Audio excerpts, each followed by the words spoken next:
Hello out there. All right. What relation is there between a tree, a hat stand, and a stag? Listen. A tree has branches going from its trunk toward the open sky, which offers a perch for birds, right? A hat stand has supports that go from the base straight upward toward the ceiling. They go straight up, and hats are put on it, right? The stag has antlers which go upward straight out of his head. Is that right? But why does the stag have antlers?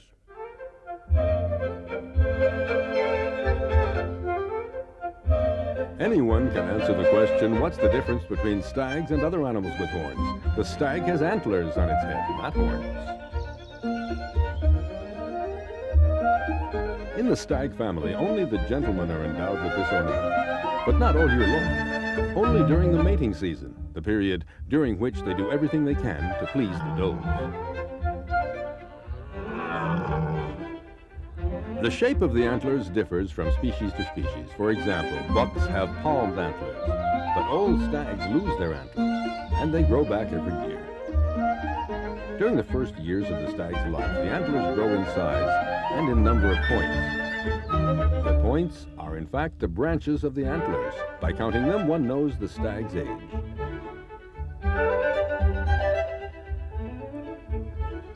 When their antlers are fully grown, the males can think about falling in love, but in order to please the ladies, they have to be the strongest. And the males fight violent battles. Sometimes during these confrontations, the stag's antlers get caught. The animals can't shake free, and they're both condemned to death. Fortunately, this happens rarely, and the weaker of the two usually gives up the fight. Once the mating season is over, the stags lose their antlers. If you go walking through the woods, it's not uncommon to find them lying among the dead leaves.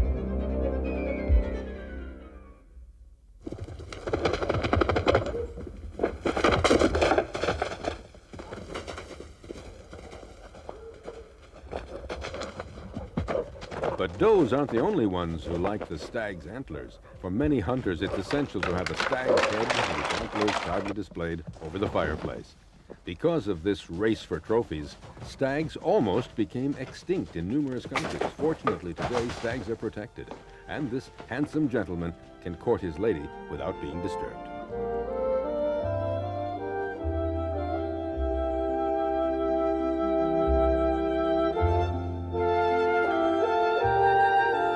Me, when I'm in love, personally, I wiggle my ears like this. Watch. And if it's really love at first sight, I feel like this. I know that certain humans put gel or hairspray on their hair, put perfume on, and dress up. There are those who offer flowers to people who don't even eat them.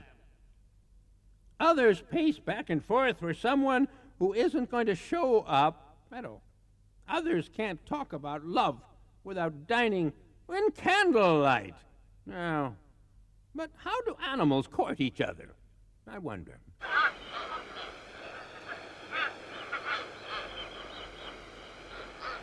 During the mating season, before reproducing, animals need to tell each other they're in love. The mating dance is a true declaration of love. To say they're in love, these boobies, large seabirds, perform a dance, but not just any old way. Watch. They always make the same steps. And as long as the birds are not perfectly synchronized, they continue to dance. Or else they separate.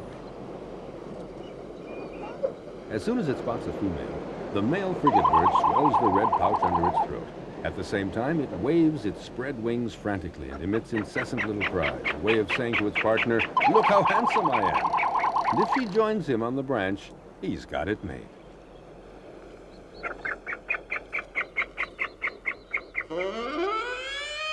A lion in love just can't be shaken off, following the lioness of his dreams everywhere. He doesn't let her out of his sight, and he's constantly showering her with tenderness. And this can go on for days.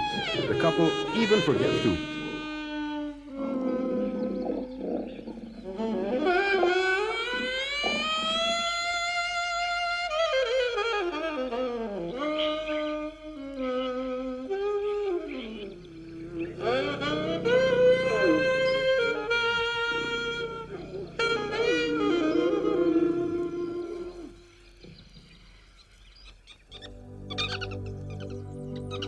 The social weaver, this tiny African bird, doesn't dance, nor does it have pretty colors. To attract a female, its only trump card is its house. The gentleman invites the lady to visit his nest. If she likes it, she stays. She even stays all her life because social weavers are faithful and love one another until they die.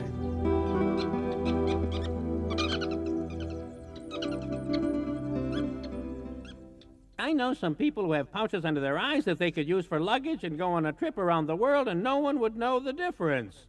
There are all sorts of pockets and pouches, inside pockets, outside pockets, hip pockets, trouser pockets, patch pockets, air pockets, tobacco pouches, and they all have their own particular use. Any kind of a pocket you can think of. You can put someone in your pocket. And that includes the kangaroo's pouch.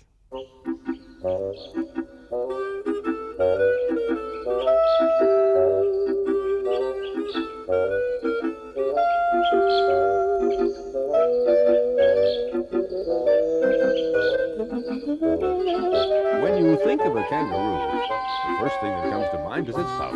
Yet when the famous navigator James Cook discovered the kangaroo on the Australian continent in 1770, he described it only as a rabbit that stood on its hind legs and bounded like a stag. The great kangaroo family, which numbers 50 different species, is characterized by its special way of hopping. But the kangaroo's special feature is, of course, the pouch that the females have on their belly. When a baby kangaroo is born, it's helpless, a tiny, fragile animal less than 5 centimeters in length and weighs only a few grams. And if this one is already big, a few weeks ago, it looked more like a pink caterpillar than a kangaroo.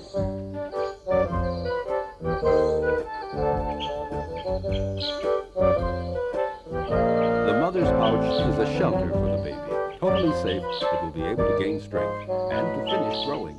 Sucking on one of her 4 nipples, it will spend many hours nourishing itself. And 5 months later, covered with fur, it will stick its head out of its mother's pouch for the first time.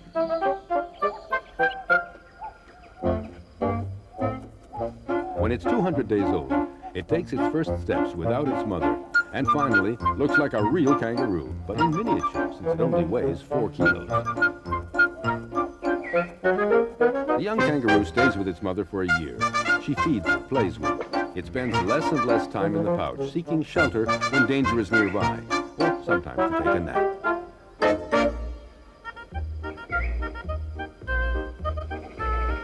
The kangaroo is not the only mammal with a pouch. Other animals, like the koala, have one too.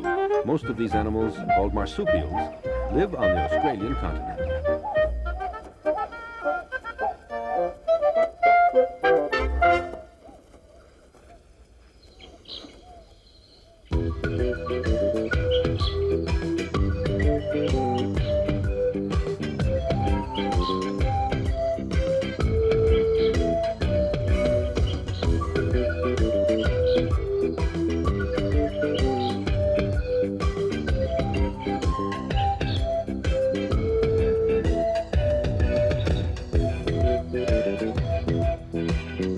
About a stork. That big bird with 2 very long legs and a long neck and with a tiny bird's head and a long beak on the end. You know that one? It's an animal that looks like some child drew it, right? Okay. Well, I think I have a theory about the nests that they build on the top of chimneys. I think it's because it allows them to sit comfortably without having to fold their long legs. No, listen, they can just dangle them down the chimney and they can relax. Do you think they nest there for any other reason?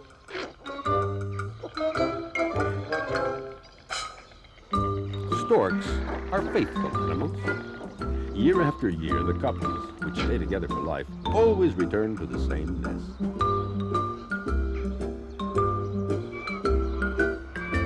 Storks' nests are very big and made with everything the storks can find: branches, manure, rags, even newspapers. These nests can weigh up to 50 kilos, especially since the storks add to them every year.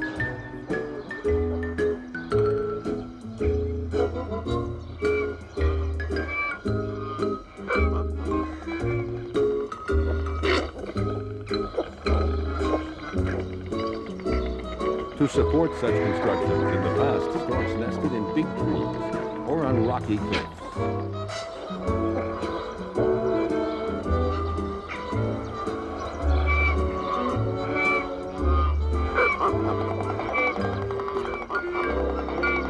But when they discovered human dwellings, they immediately found that chimneys would be perfect for their nests.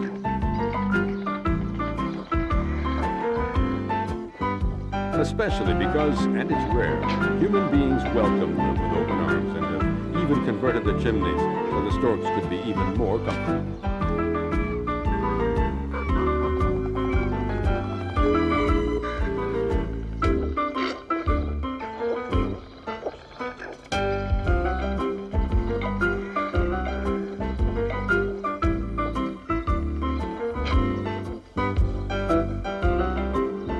For centuries now, storks have returned every year to the same nest.